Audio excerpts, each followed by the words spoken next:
Hello everyone. चलिए continue करते हैं with the next standard of chapter number 7।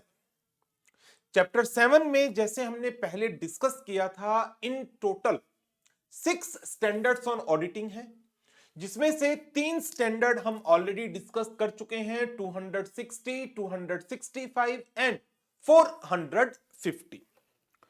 तो 3 स्टैंडर्ड हमारे हम ऑलरेडी प्रीवियस लेक्चर्स में फर्स्ट 260, देयर आफ्टर हमने रिवाइज किया था 265 को, और लास्ट सेशन में हमने डिस्कस किया था 450 को।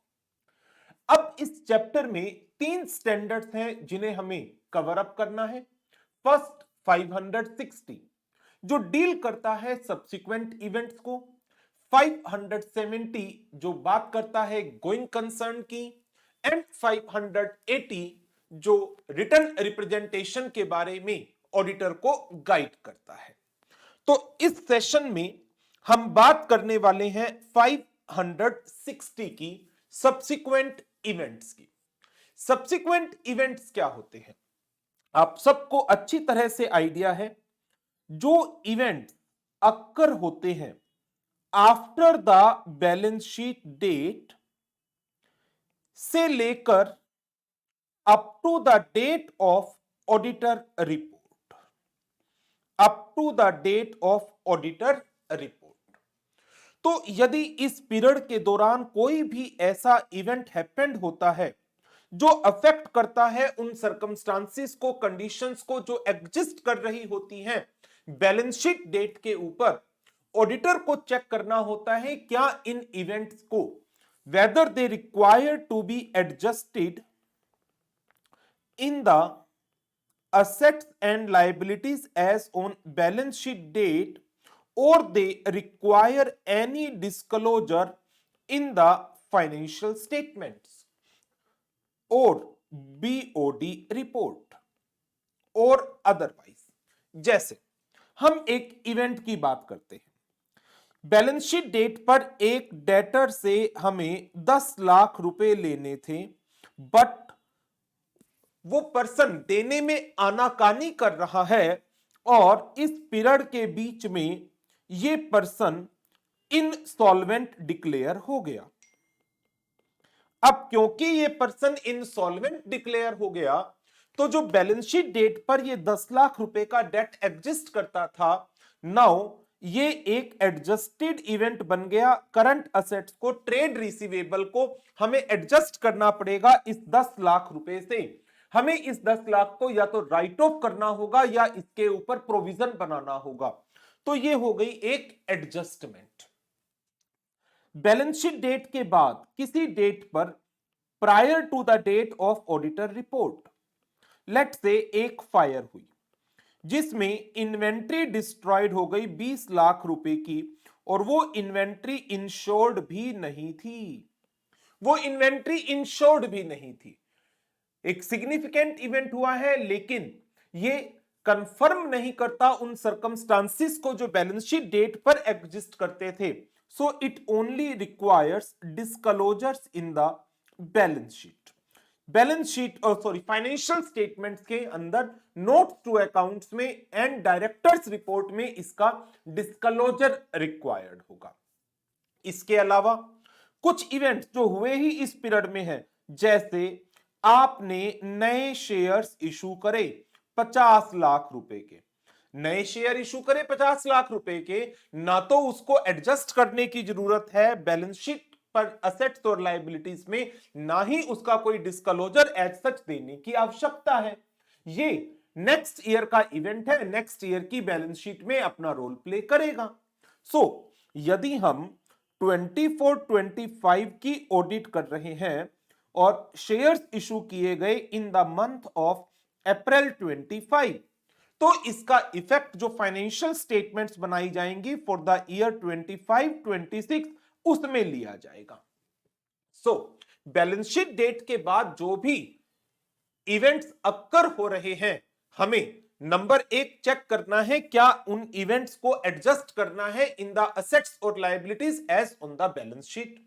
नंबर 2, क्या उनका डिस्क्लोजर देना है इन द फाइनेंशियल स्टेटमेंट और the report of approving authority, या फिर ना एडजस्टमेंट करना ना डिस्क्लोजर करना, they are purely the transaction related to the next financial year और उसमें उसका इफेक्ट दिखाएंगे। सो एज ए ऑडिटर हमें चेक करना है क्या बैलेंस शीट डेट के बाद ऐसा कोई इवेंट हुआ है जो बैलेंस शीट डेट पर असेट्स और लायबिलिटीज में एडजस्टमेंट की रिक्वायरमेंट रखता है, या फिर फाइनेंशियल स्टेटमेंट्स में किसी डिस्क्लोजर की या बोर्ड ऑफ डायरेक्टर की रिपोर्ट में किसी डिस्क्लोजर की रिक्वायरमेंट है। एक ये तो हो गई बात इन जनरल इवेंट की, बट कई बार क्या होता है कि कुछ इवेंट हो तो गए हैं बैलेंस शीट डेट के बाद up to the date of auditor report, लेकिन ऑडिटर की नॉलेज में वो बात कब आई? After the date of auditor report. Auditors becomes aware of that information after the date of audit report, तो हम उनको नाम दे देते हैं फैक्ट का।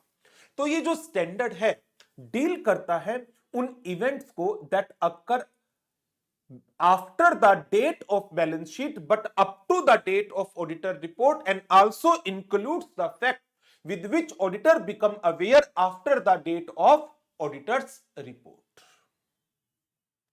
So subsequent event की डेफिनेशन अपने आप में एक इंपॉर्टेंट डेफिनेशन है। वो इवेंट जो हुए हैं between the date of financial statement, हमारे इस एग्जांपल में बैलेंस शीट की डेट थी 31 मार्च 25, तो after the date of financial statement 1 अप्रैल 25 से लेकर up to the date of auditor report, हमने ऑडिट रिपोर्ट दी लेट से 10 अगस्त 25 को, तो इस पीरियड के दौरान कोई भी इवेंट जो 31 मार्च बैलेंस शीट पर एग्जिस्ट करने वाले असेट और लायबिलिटी से रिलेटेड है वो, and includes the facts that become known to the auditor after the date of auditor's report. तो ये जो इवेंट्स हैं इन्हें आप कैटेगराइज करेंगे। Number 1, event between the date of financial statement and the date of auditor report and the facts with which auditor become aware after the date of auditor's report. Now, facts के बारे में इन general auditor को ज्यादा काम नहीं करना होता क्योंकि इस डेट पर आप ऑलरेडी ऑडिट रिपोर्ट साइन कर चुके थे। तो after the date of auditor report आपकी नॉलेज में कोई बात आती है, अनलेस एंड अनटिल वो एक बहुत हाई सिग्निफिकेंस रखती है, इन जनरल ऑडिटर की ऑब्लिगेशन नहीं रहेगी।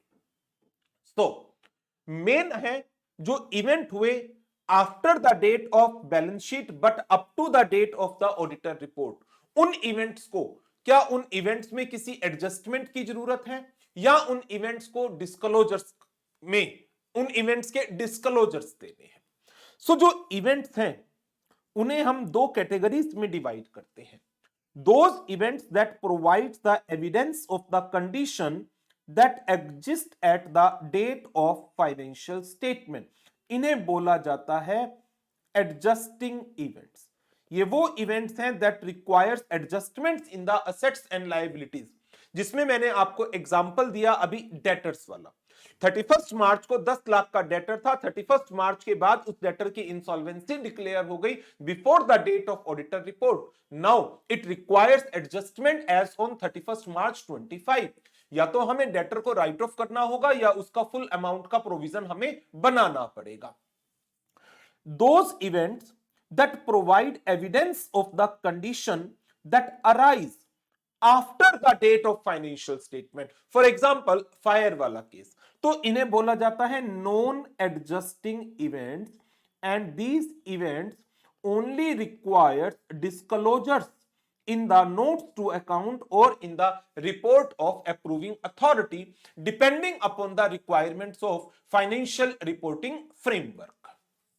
Now, examples उन events के that exist at the date of financial statement। एक example तो मैंने आपको अभी दिया, declaration of insolvency of major debtor between the date of financial statement and the date of auditor report providing the evidence on the recoverability of money due from the debtor as on the date of financial statement.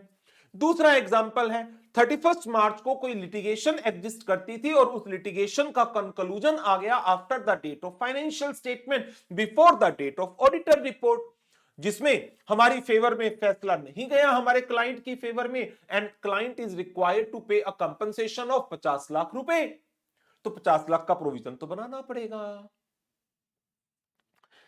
Settlement of a legal claim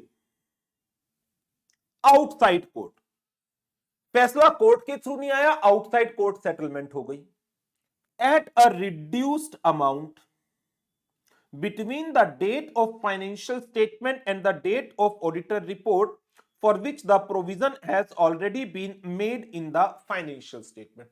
For example, balance sheet date पर हमने provision बना रखा है कि हमें 70 lakh rupees देने पड़ेंगे, provision बना रखा है, एक लॉस हमें नजर आ रहा है फ्यूचर में होने वाला है, बट ऑडिट रिपोर्ट की डेट से पहले कोर्ट में के बाहर सेटलमेंट हो गई और इसके लिए सिर्फ 30 लाख रुपीस देने पड़े, 30 लाख देने पड़े, तो 40 लाख का प्रोविजन रिवर्स कर दो। 40 लाख का प्रोविजन रिवर्स करके 40 लाख से आप अपनी प्रॉफिटेबिलिटी फाइनेंशियल ईयर 24-25 की इंक्रीज कर दीजिए।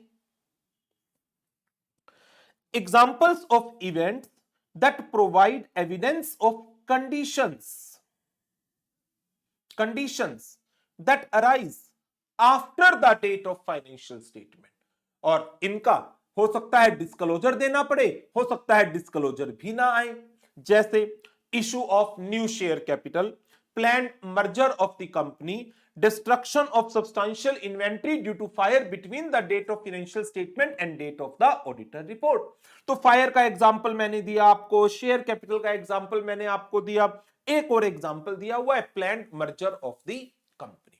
सो ये एक क्वेश्चन एग्जाम में आ सकता है, what is the meaning of the subsequent event, what are the types of event identified by the FRF, explain with the help of 2 examples for each such event।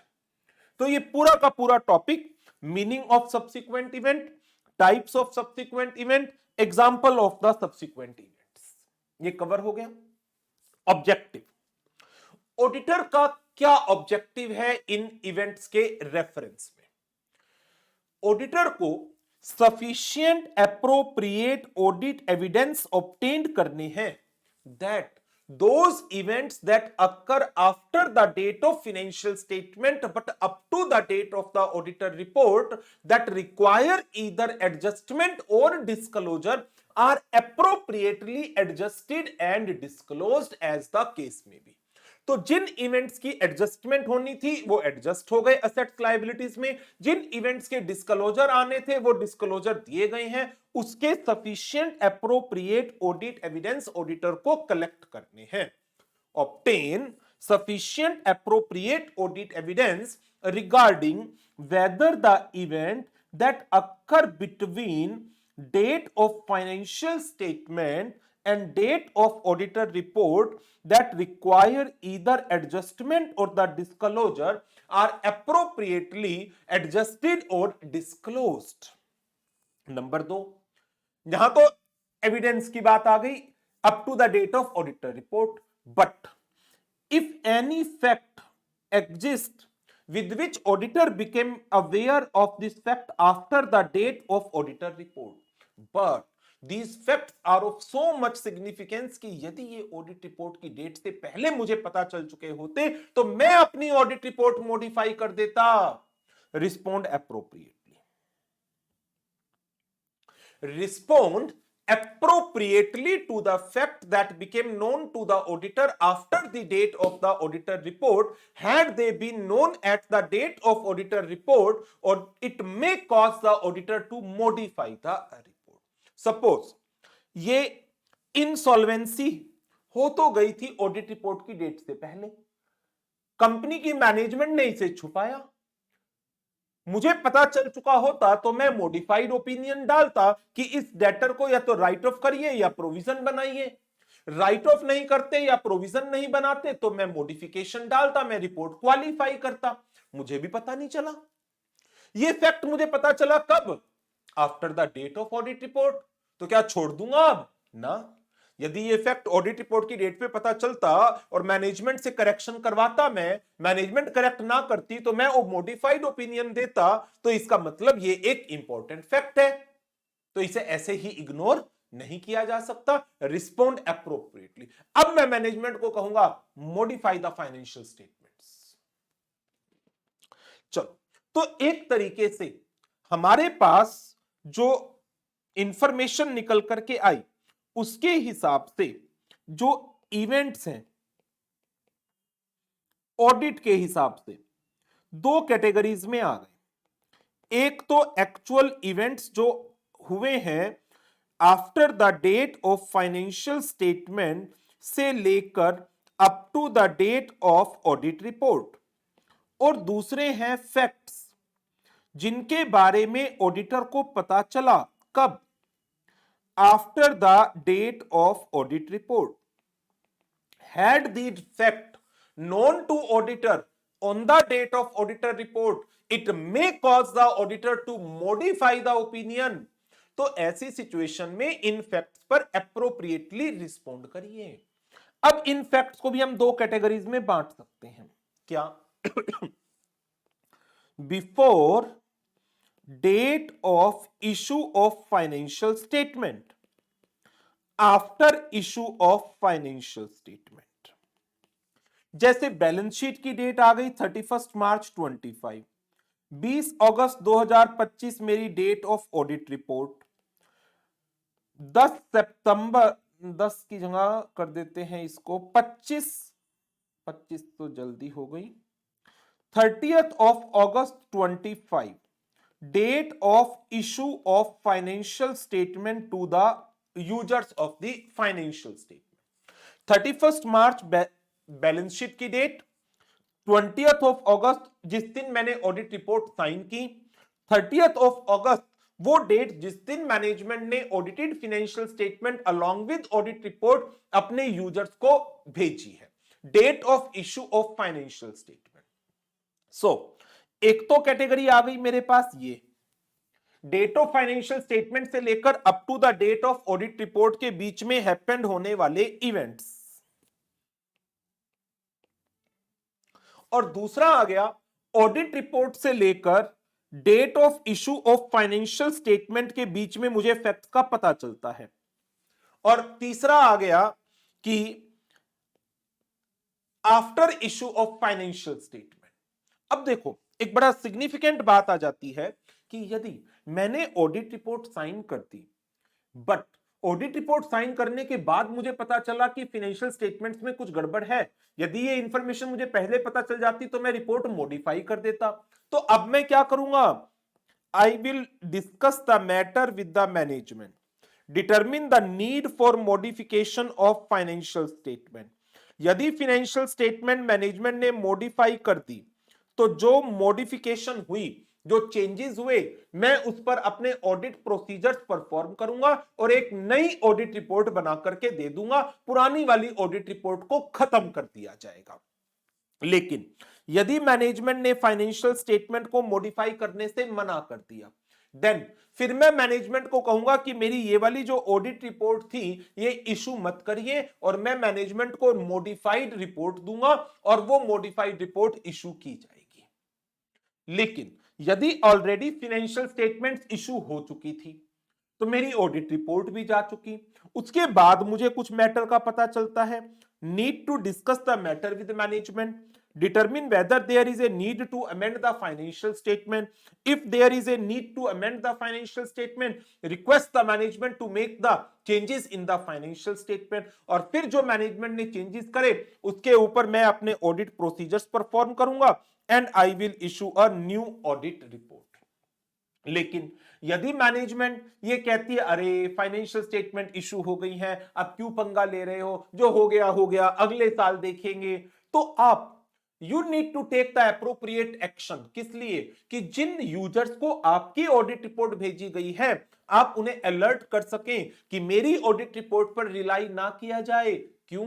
There are certain events जिनके बारे में मुझे पता चला कब? After the date of issue of financial statement. यदि ये मुझे पहले पता चल गए होते तो मैं फाइनेंशियल स्टेटमेंट के ऊपर अपनी ऑडिट रिपोर्ट को मॉडिफाई कर देता, लेकिन अब मुझे तो बाद में पता चला मैनेजमेंट मॉडिफाई नहीं कर रही फाइनेंशियल स्टेटमेंट, तो इसलिए मेरी ऑडिट रिपोर्ट को मैं विड्रॉ कर रहा हूं, इस पर रिलाई ना किया जाए। तो इस तरह से ऑडिटर को इन फैक्ट्स पर एप्रोप्रिएटली रिस्पोंड करना पड़ता है। कब? when these facts became known to auditor after the date of auditor report, and had these facts known to auditor on the date of audit report, it may cause the auditor to modify the report। तो auditor के दो objective हो गए। जो event हुए कहां से कहां, डेट ऑफ बैलेंस शीट से लेकर up to the date of audit report, इनके ऊपर ऑडिटर को sufficient appropriate audit evidence collect करने हैं, whether these events are appropriately adjusted or disclosed as the case may be। Number 2, जो facts auditor को पता चले after the date of auditor report, इन फैक्ट्स के ऊपर ऑडिटर को एप्रोप्रिएटली रिस्पोंड करना है। ये ऐसे 560 के अंदर ऑडिटर के ऑब्जेक्टिव हैं। तो चलिए अब मेरे पास 3 केस आ गए। नंबर 1, बैलेंस शीट डेट से लेकर ऑडिट रिपोर्ट की डेट, ऑडिट रिपोर्ट से लेकर issue of financial statement, issue of financial statement के बाद की चीजें। सो देखो, पहली सिचुएशन है मेरे पास 31 मार्च से लेकर 20 अगस्त के पीरियड में ऑडिट रिपोर्ट साइन करने से पहले ही मुझे क्या क्या करना है। फिर 20 अगस्त से लेकर, मैंने एग्जांपल में लिया 31 अगस्त, date of issue of financial statement, issue से पहले मुझे पता चल गया और इशू के बाद पता चला। तो एक पीरियड, दूसरा पीरियड, तीसरा पीरियड। पहला पीरियड मोस्ट इंपॉर्टेंट है। बैलेंस शीट डेट से लेकर up to the date of audit report मुझे क्या क्या करना है। I need to perform the audit procedures so as to obtain sufficient appropriate audit evidence to ensure that events, whether they require the adjustment or the disclosure in the financial statement, are being identified by the management or not। क्या उन events को जिनकी adjustment या disclosure होनी है उन्हें identify किया गया है। इन डिटरमाइनिंग मेरे ऑडिट प्रोसीजर्स क्या होने चाहिए। Auditor should obtain understanding of the procedures performed by the management, जिसके थ्रू मैनेजमेंट इन इवेंट्स को आइडेंटिफाई करती है। Inquire the management as to the occurrence of subsequent event that may affect the financial statement।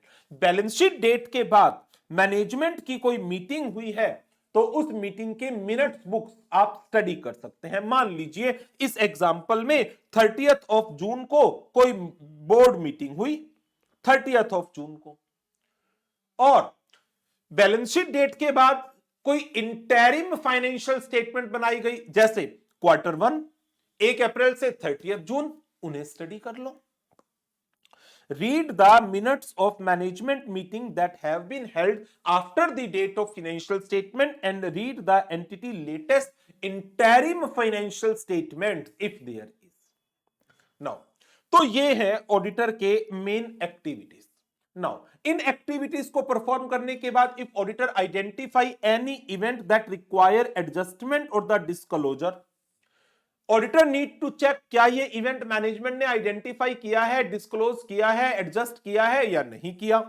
If auditor identify any event that require any adjustment और disclosures in the financial statement, determine whether the event is appropriately reflected in the financial statement, and management से request करिए to provide a written representation that all subsequent event occurring after the date of financial statement and requires adjustment or disclosure are being adjusted or disclosed।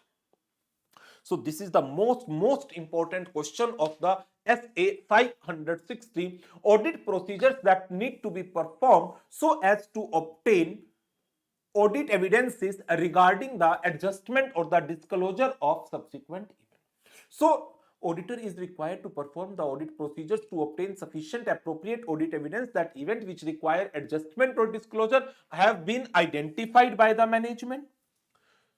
What should be the nature and extent of my audit procedures? For that purpose, I need to obtain an understanding of the procedures through which the management identify those events, inquire the management as to the occurrence of any events that affect the financial statement, read the minutes of management meeting that have been held after the date of financial statement, read the entity latest subsequent interim financial statement if any, and if auditor identify any event that require adjustments or the disclosures, determine whether each such event has been appropriately adjusted or disclosed in the financial statement, and request the management and TCWG to provide a written representation that all events that require adjustment or disclosure have been adjusted or disclosed. ये है इसका एक बहुत important question topic और इसके ऊपर question भी आया हुआ होगा। जुलाई 21 के एग्जाम में, आरटीपी मई 19 में, एमटीपी अक्टूबर 19 में। ऑडिटर के procedures, obtain an understanding of the procedures through which the management identified event, inquire the management as to the occurrence of subsequent event which affect the financial statement, read the minutes of management meeting held after the date of financial statement, read the entity latest subsequent interim financial statement if any. If auditor identify any event that require any adjustment or the disclosure, determine whether such event is appropriately adjusted or disclosed. Request the management to provide a written representation that all events occurring subsequent to the date of financial statement and requiring adjustment or disclosure have been adjusted or disclosed.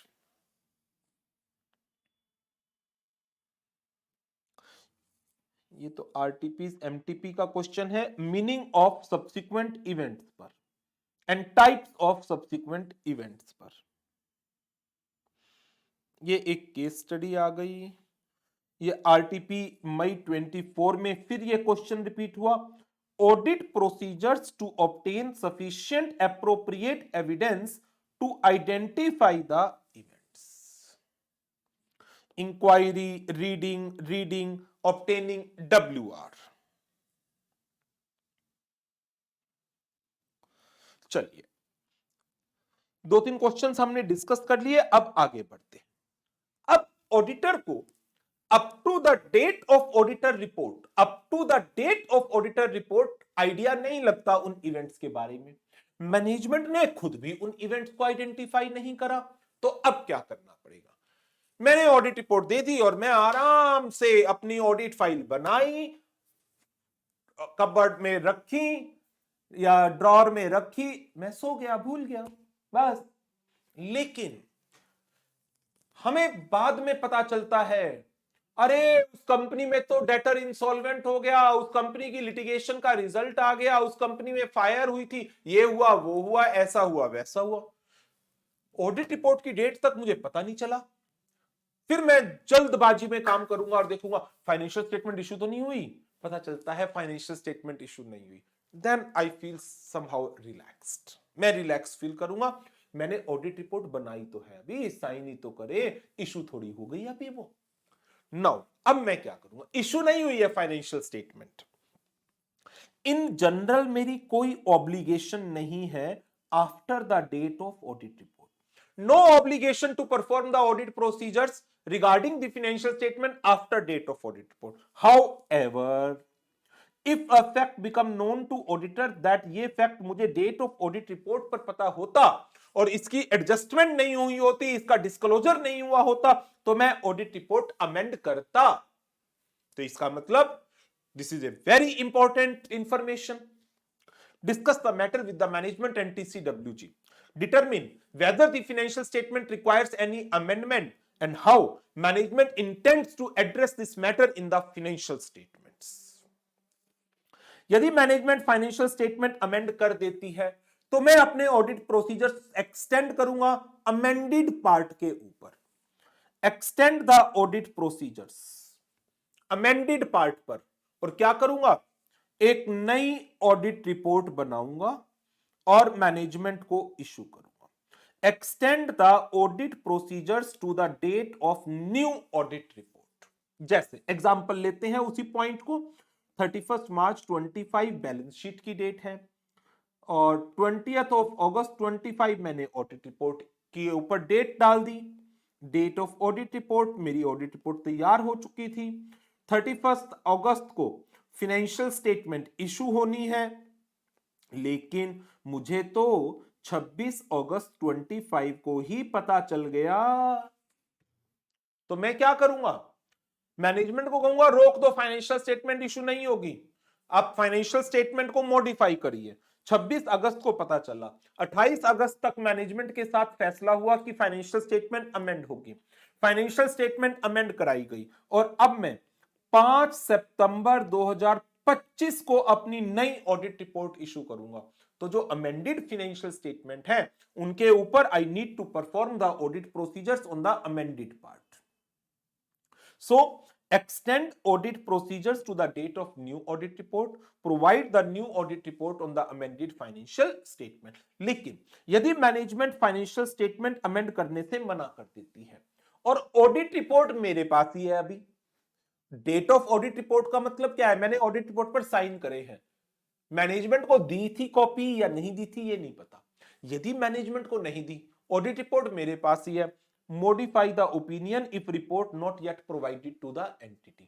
But यदि मैं management को audit report already handover कर चुका था, then notify the management and TCWG not to issue the financial statement to third party.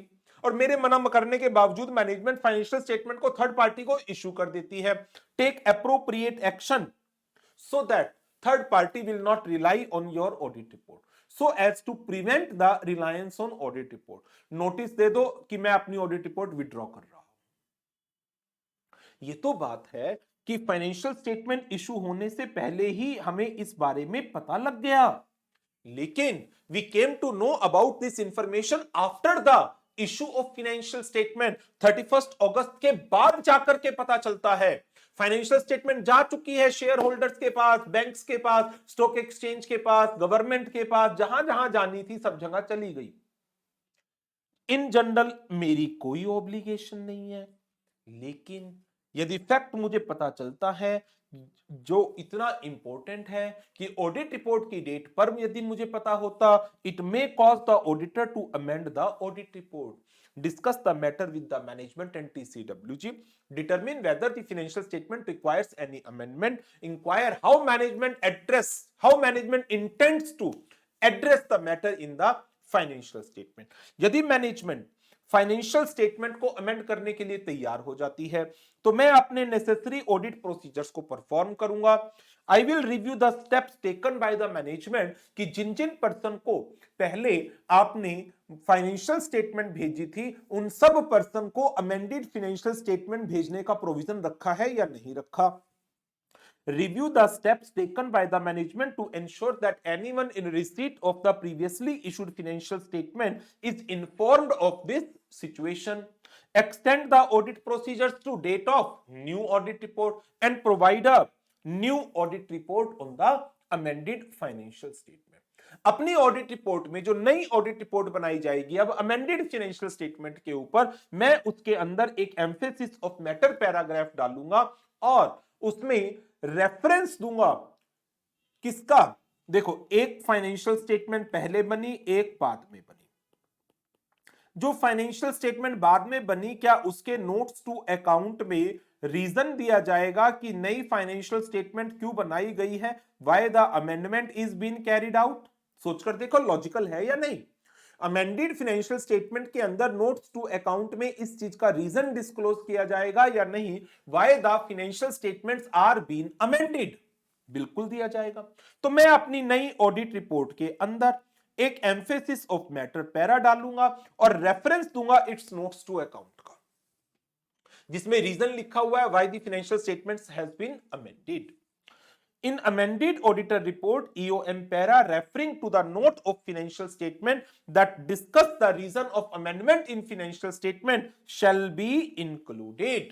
और यदि management financial statement को amend नहीं करती और ऑडिटर बिलीव कि फाइनेंशियल स्टेटमेंट को अमेंड करना जरूरी था, नोटिफाई करिए मैनेजमेंट को that I will take the appropriate action so as to prevent the users reliance on the audit report.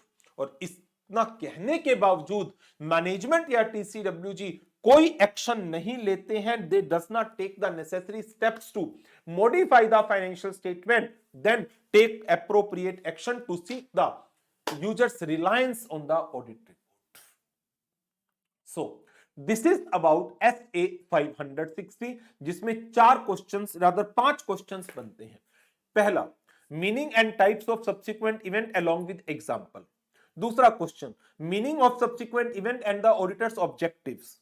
तीसरा question, auditor's procedures regarding the events that occur between date of financial statement and the date of auditor report. Fourth question, auditors के response if a fact became known to auditor after the date of auditor report but before the issue of financial statement. And last, auditor के response as to the facts with which he became aware after the date of issue of the financial statements. So this is all about SA 560। 4 से 5 question इसके ऊपर बनते हैं, interesting question है और interesting और आसान आंसर, राइट। तो इसके साथ इस रिवीजन सेशन को ओवर करेंगे और नेक्स्ट सेशन में कंटिन्यू करेंगे with the next standard that is 570 के साथ, ठीक है। So that's all for today. Thank you very much. Goodbye.